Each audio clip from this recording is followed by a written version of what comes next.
My name's Kang Sun. I'm with Bloomberg R&D Machine Learning. And today I'd like to go over some of the things that we work on, some of the difficulties and challenges that we face, and hopefully whet some of your appetites on the types of problems that we're interested in. And the title of my talk is Teaching Machines to Read for Fun and Profit. So I'll just go over briefly, and I'll save 10 minutes at the end for questions if you guys have any. I'm sure I'm leaving a lot of stuff out. I'll go over the motivation of why we care about this, go over some of the problem statements that we have, some applications, some future directions, and then I'll leave time for questions. So here, you'll see is the price chart of a very famous top US investment bank in 2010, which had a significant price move during the day. So if we zoom in on the beginning of where the price started to drop, we see that there was this SEC announcement made. So usually these government filings, they have metadata tagged to them, right? And one of the most important things would be the companies at question, right, in the document. This SEC announcement was actually mislabeled, was mistagged. The identity of this top US investment bank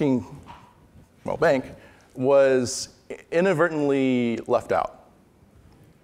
Someone in the Bloomberg newsroom actually read the document. So there's a period of time when it's published, everyone rushes to read it, and so there's a period of time where nobody knows what's in it. Someone read it, they published a headline about it, it gets picked up by the New York Times minutes later, and then you can see what happened. Okay, so shares fell about 10% in 3 minutes. This is not uncommon, actually. We have a lot of instances of stories affecting the price of a security that the story talks about.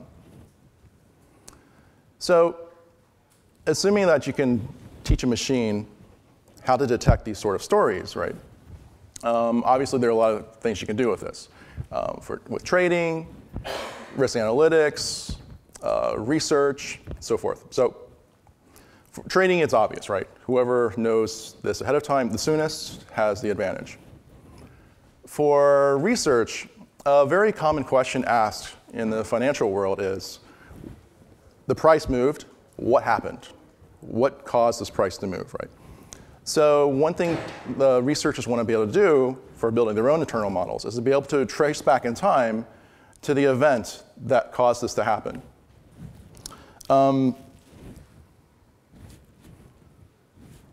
So let me go back here. So the SEC announcement was, is anyone familiar with this case? No, great. The SEC announcement was that the government was going to sue this bank. That's what basically happened.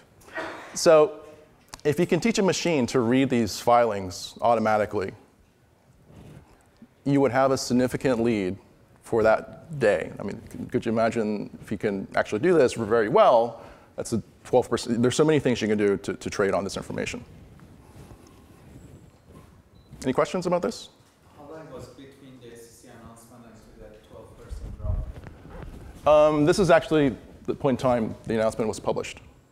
So it's like 10:35, and this is 10:40 right here. This is 10:55.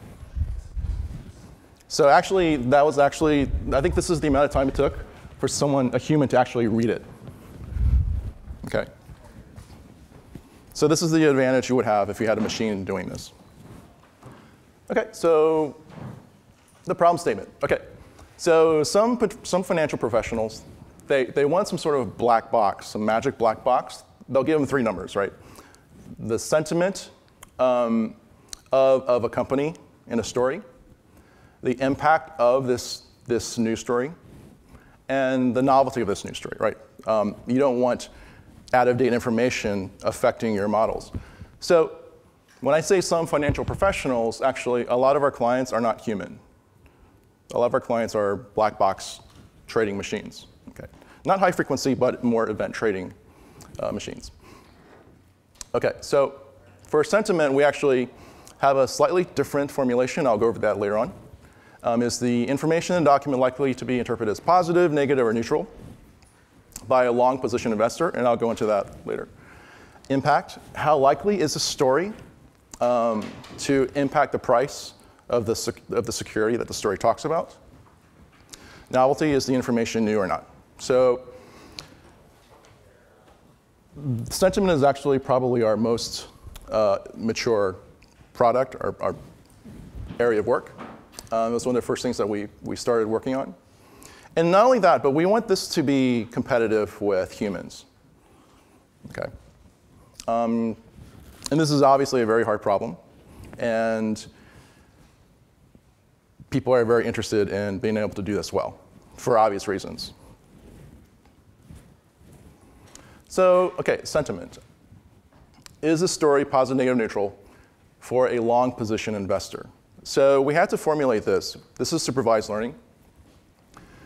We had to formulate this for the annotators, for the taggers. For those of you who saw the first talk in this track, it's a difficult problem.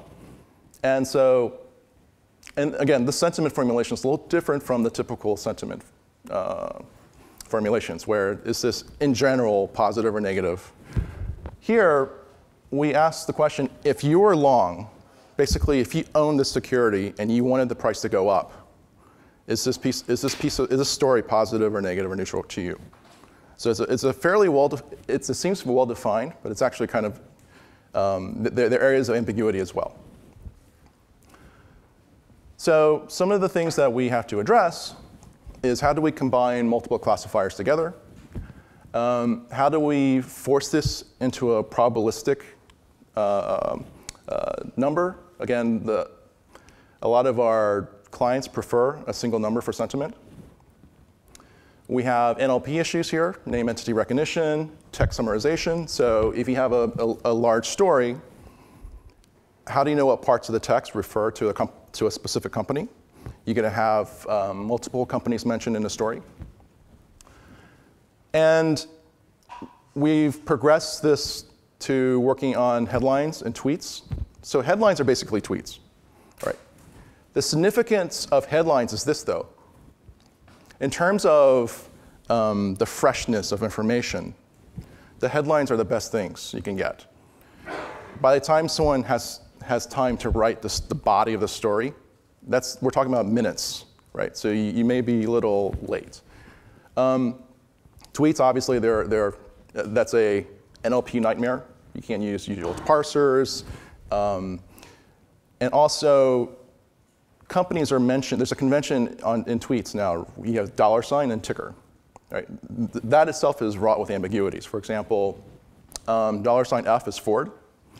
$F is also fiat. So you have to disambiguate that as well. People care about Japanese language classifications. And then non-equity instruments are very, very hard. Okay, so people care about the sentiment, especially recently, of oil. What does that mean? Is it the oil market? Is it the price of oil? Is it the oil industry, the drillers, the fracking industry? What does it mean? When you talk about the price of oil, what does that mean? Is it WTI? Is it Brent? It's a very fragmented market.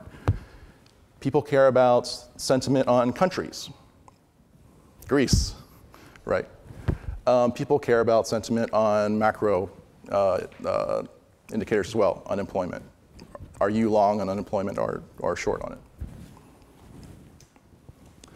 So, unfortunately, in the past, unfortunately even today, a lot of organizations are inclined to solve this sort of problem with a rule-based heuristical approach, right? So again, we have a lot of metadata on our stories with topics, but these topics were meant for humans, not for machines. You have lexicons, right? You have these lexicons of affect on words. But we're talking about a very specific domain area, right? So what does cut mean? What is the affect or the polarity of cut? It doesn't really apply. Writing rules is very difficult. Deriving the rules, even harder. Treating this as a pure regression is difficult. So we do what many people do. We use SVMs or other machine learning techniques as well. I'm sure most people are familiar with this sort of thing. This is actually a ranked view of the most positive sentiment and most negative for a day. And then we have some representative headline for the company. I was curious how this would have worked when, is anyone familiar with Switzerland having to let their currency float, right? So all their banks just tanked, right? The firms were crashing. And I was curious how that kind of ambiguity of currency would affect sentiment. And the day the announcement was made, the most negative sentiment had 3 Swiss banks on there. So I was pleasantly surprised. Any questions on the sentiment part? So the SVM model that you said you're using for we have multiple SVM models. For the sentiment classification, how do you create the training corpus? Okay, good question. This is actually, so supervised learning, we have a team of people that tag these stories. So we have to feed it through our NLP pipeline, identify the regions of the text, and then present that to an annotator, human annotator, and they're just tagging these all the time. For tweets, we're actually using crowdsourcing. And unlike the difficulties of the first talk here, it's a very, very concrete question. If you own this stock, how does this make you feel? Positive or negative or neutral? It's very, very, very, very concrete. We actually do a lot of test annotations ourselves. Some of these are very ambiguous, obviously. Some of these are very emotional, right? Let me give you an example. When a company announces layoffs, in the short term, it actually has a positive price effect, right? But emotionally, it's telling you something's wrong with the company, right, for the long run.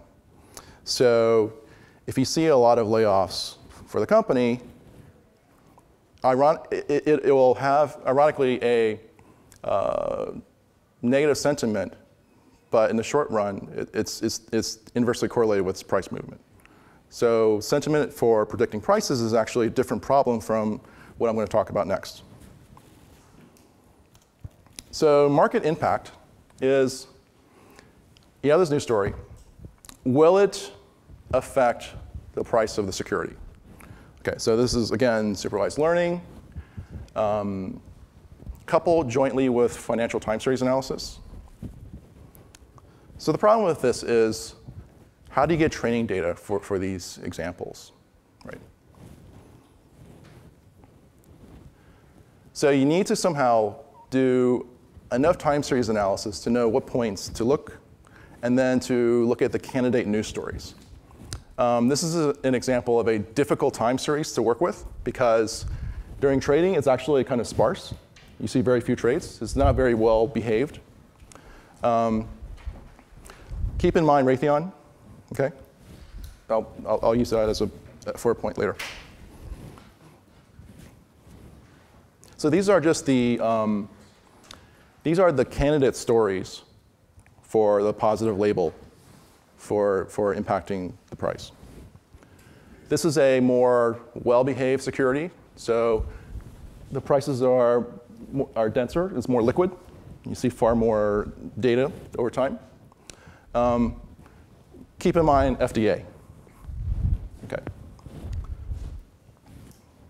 And also, what I said earlier about headlines being basically the nuts and bolts of this sort of thing.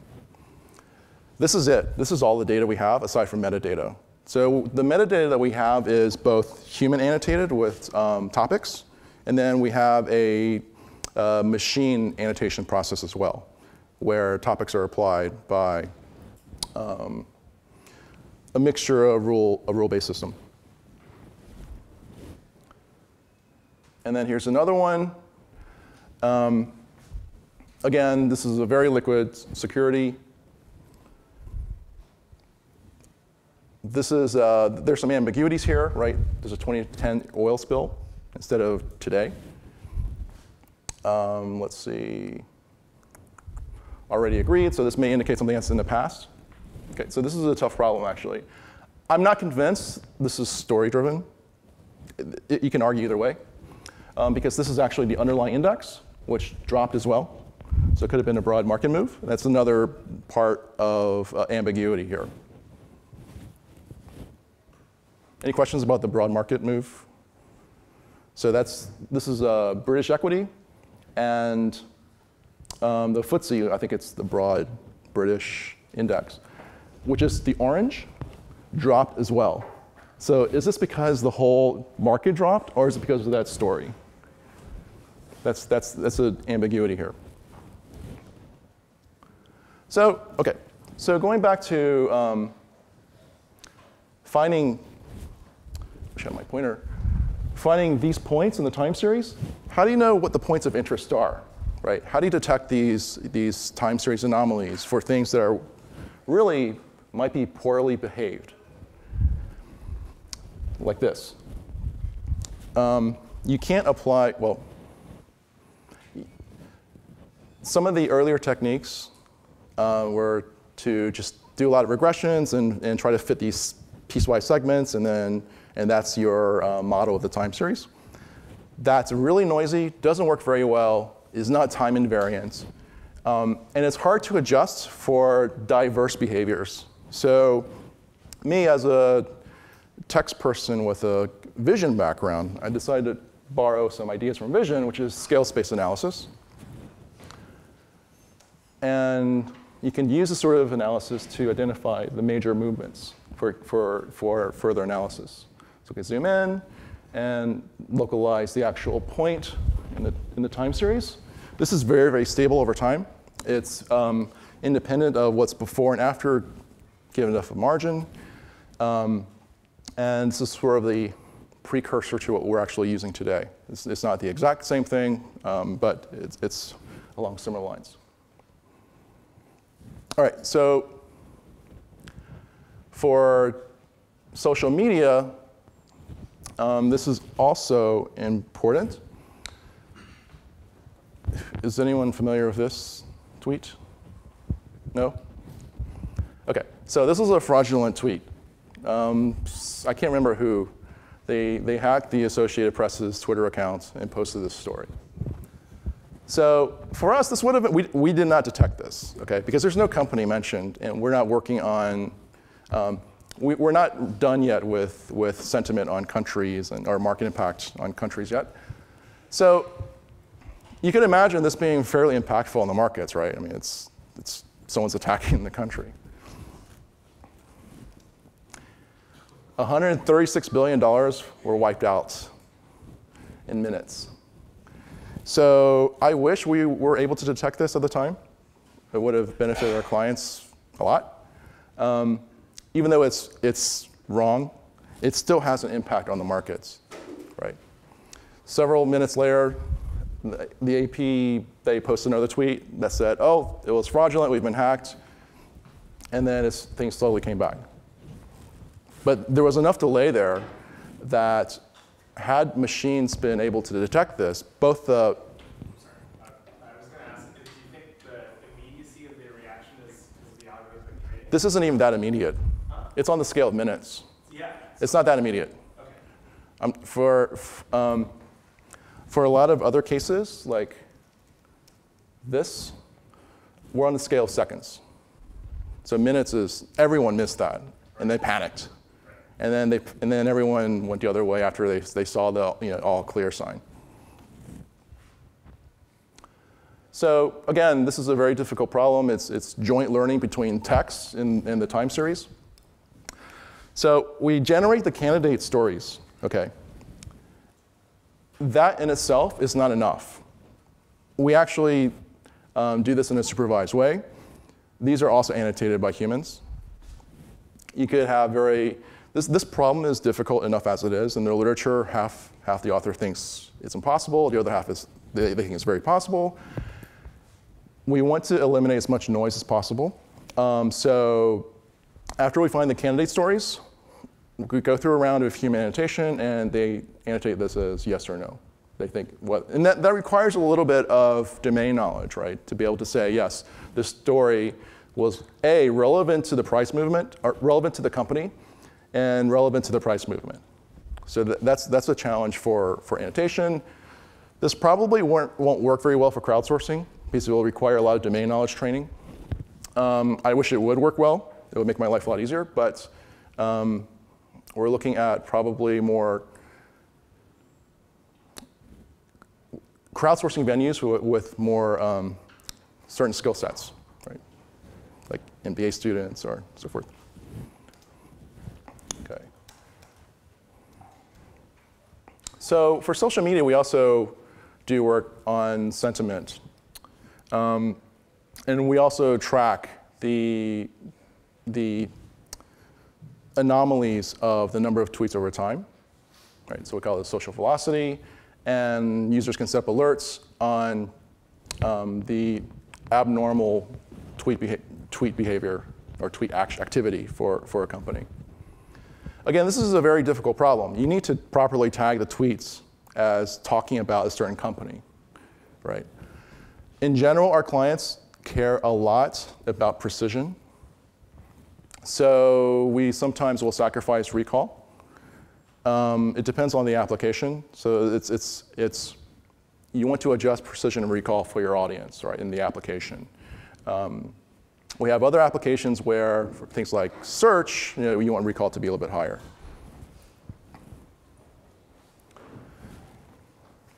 Okay.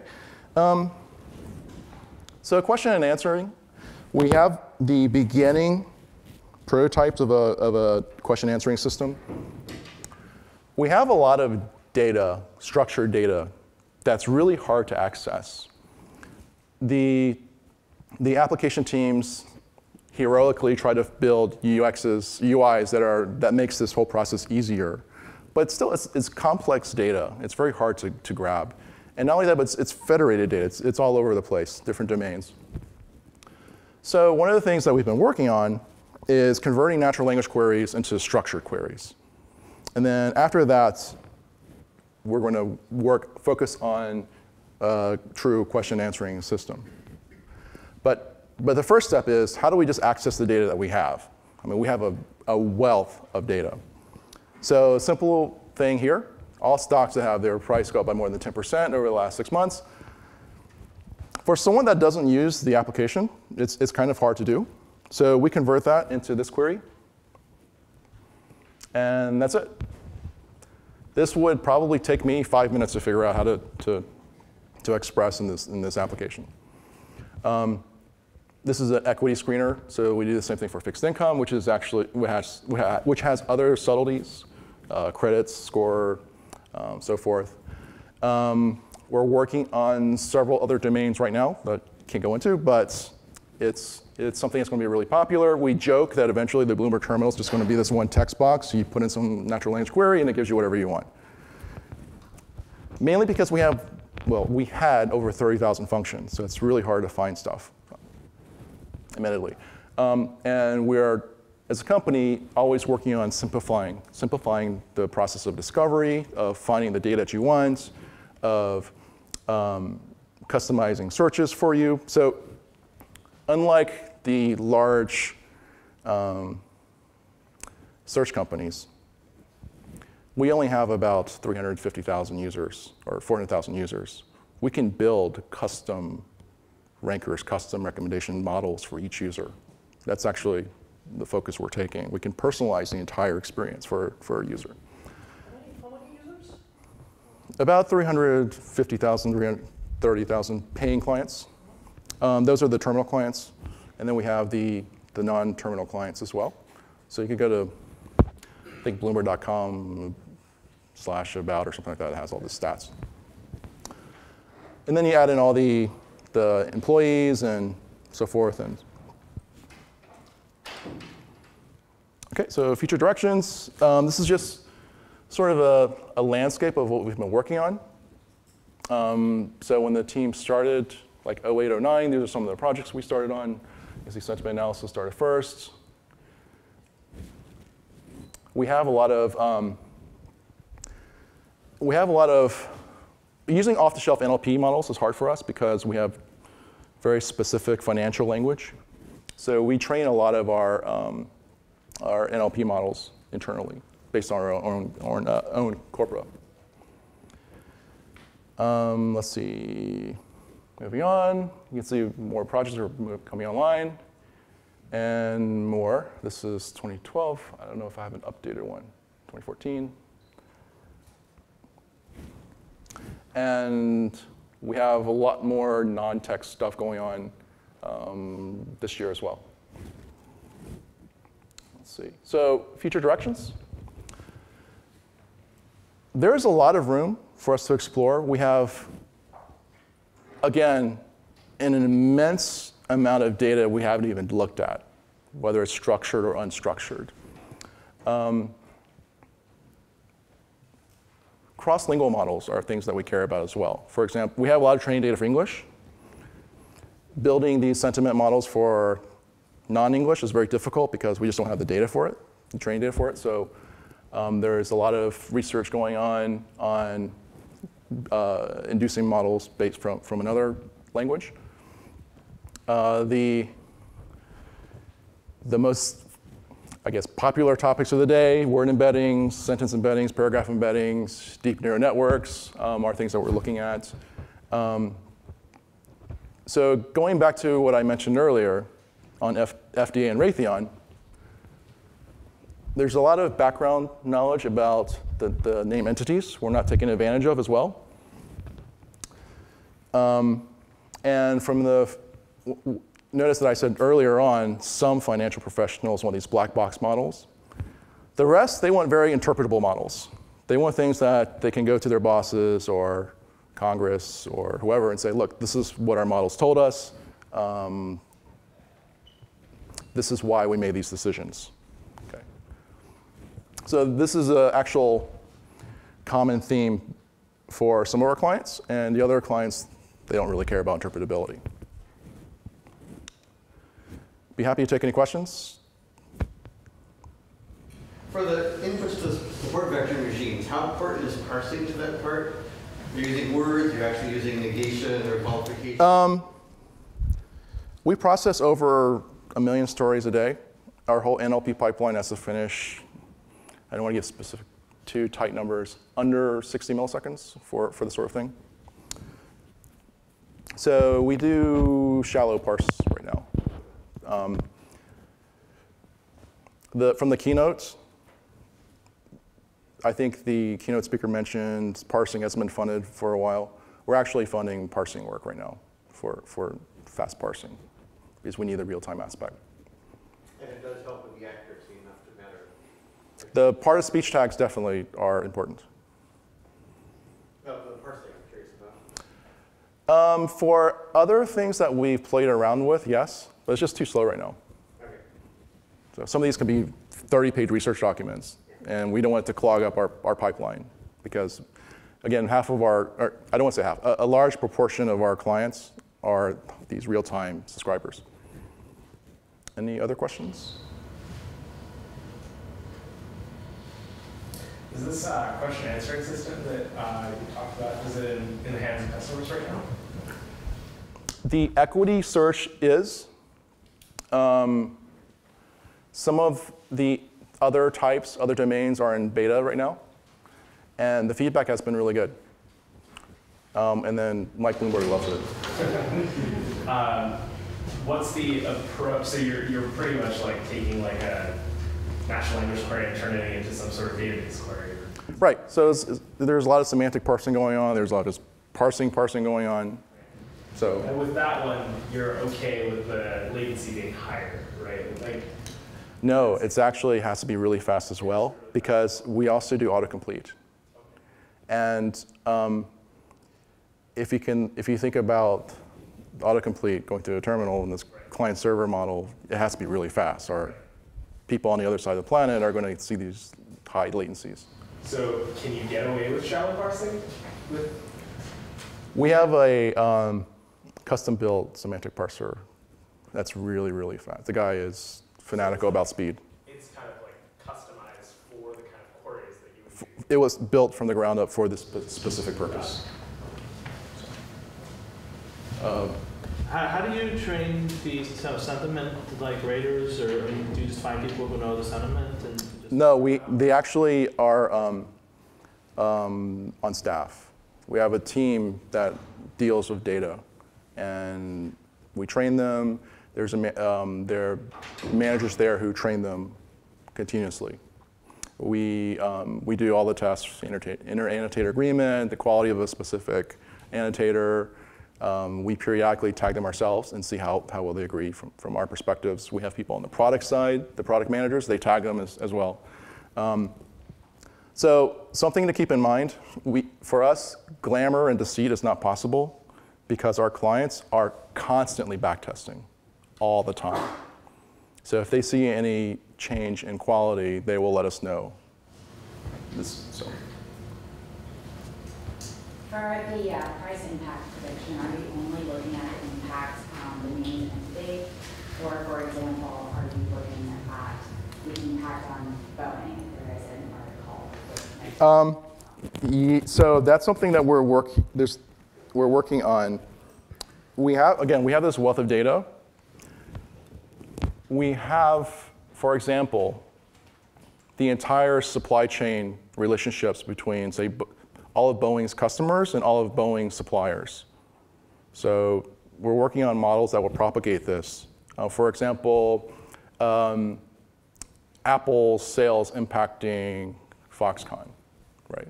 Or people looking at Foxconn's output, it's going to impact Apple. So these are highly related. This is ongoing research right now.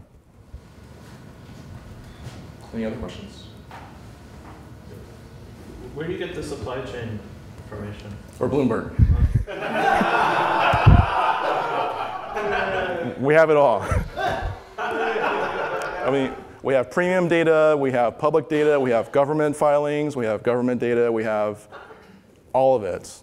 There's an entire army of people that works on automating the ingestion of this, manually ingesting this, scraping the web, premium content producers.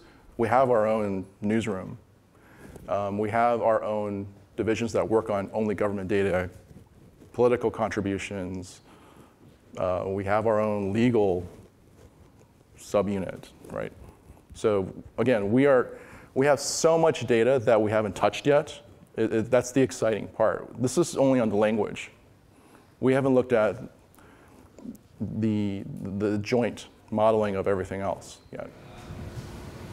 You mentioned you're using, show that Twitter, that how much impact it has. So the impact of this social media and these messages looks like these days It's huge. It's huge and maybe more important than conventional news. So how I wouldn't say that.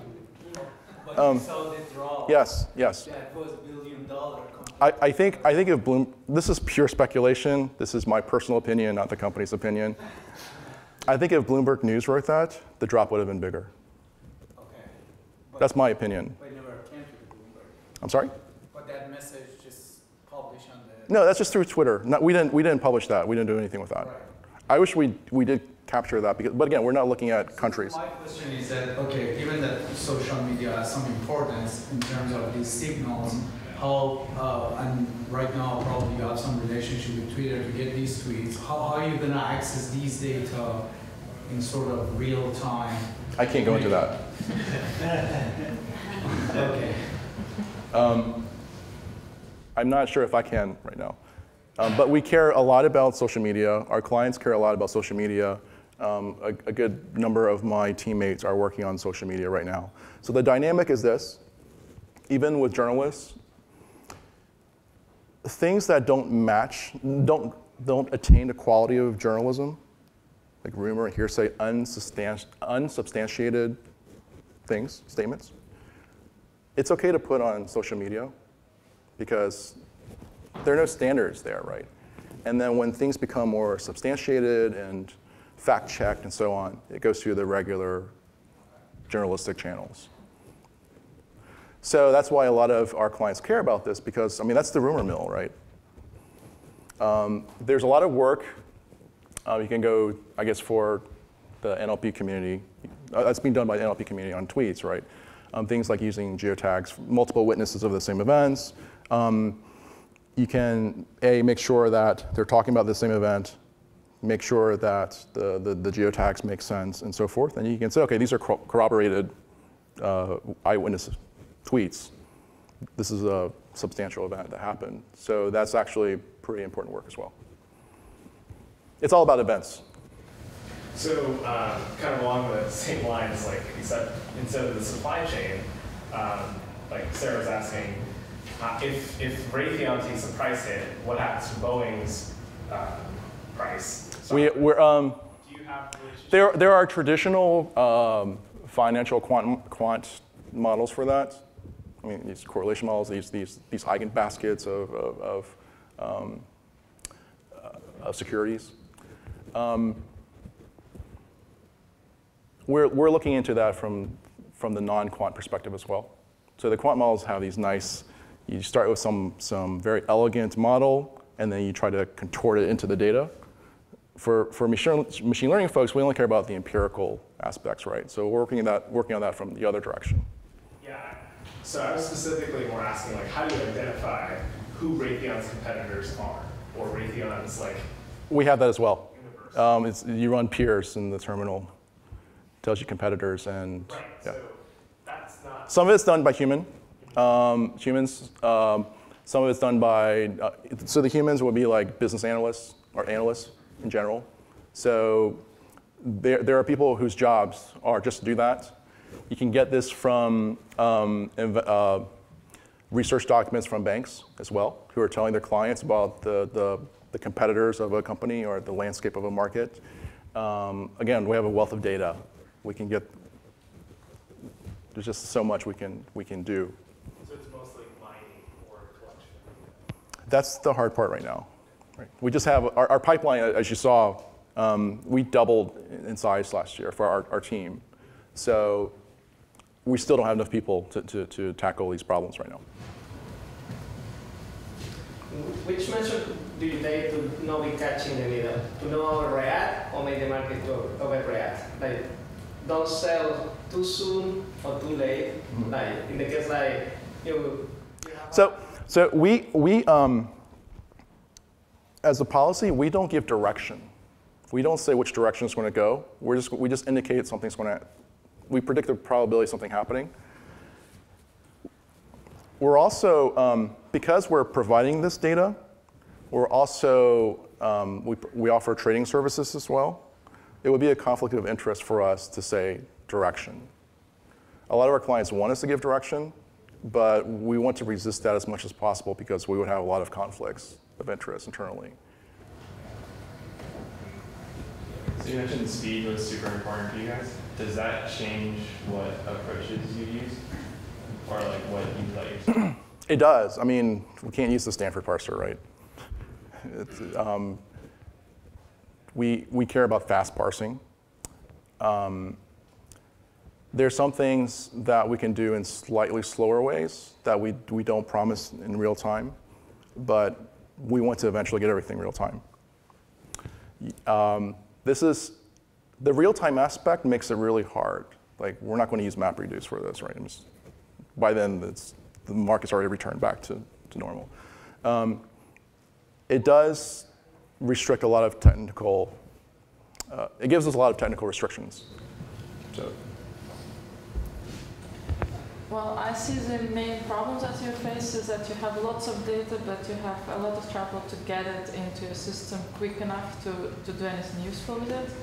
Do you have any say in how you structure the whole process with getting data in the correct format so it's really fast and accessible for your methods in the way that you need it?